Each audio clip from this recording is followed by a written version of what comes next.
I looked like a cottage, with my doughy face peeking out from under the roof. Hundreds of people were going to see me, and I looked even uglier than I truly was.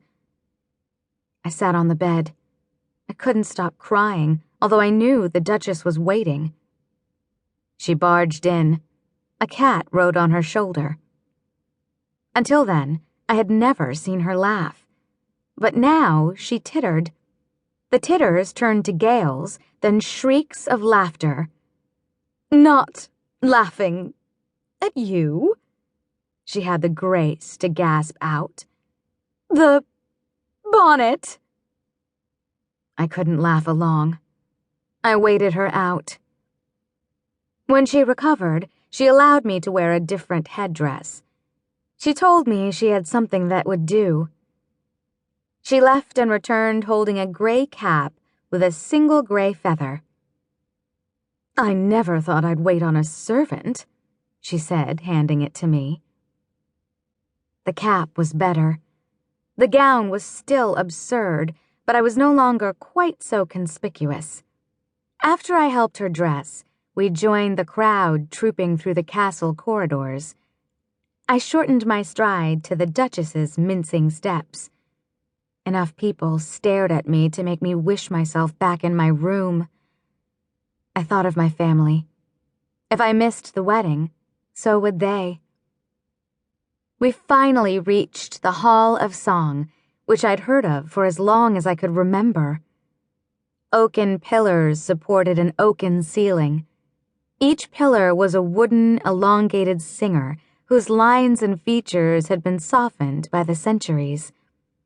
Suspended from the ceiling, a wooden winged singer flew, her lips forming an O. A living lark perched on her left hand. Its song, clear and fine, was enhanced by the hall's legendary acoustics. The seats were arranged in a 3/4 circle facing a stage. The Duchess's rank commanded a seat in the first row. I was on her right. Everyone was standing, and we stood too. A tiny man with bushy eyebrows stood between the stage and the seats.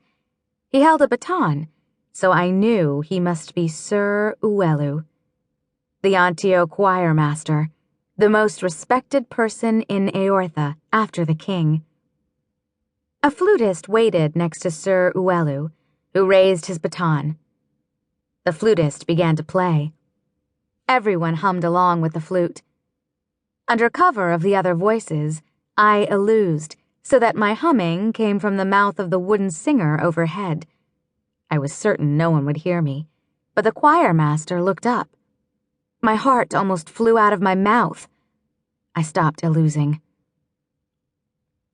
King Oscaro and Prince Ijori and a large black boarhound stepped through the wine-red velvet curtains at the back of the stage.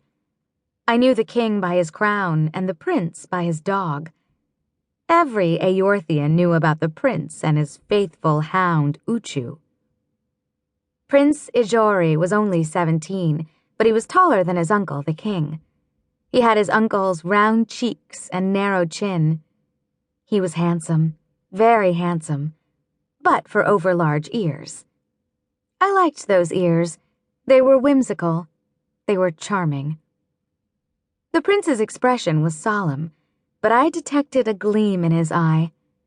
Then I saw Uchu lick a tidbit out of his hand. The hand moved to the pocket of his tunic, and the dog got another treat. The king was smiling, and I saw why everyone loved him. His smile was so sweet and kindly. King Oscaro was said to have the best heart in the kingdom. I believed it. He stepped to the edge of the stage, while Prince Ijori and Uchu moved to the side.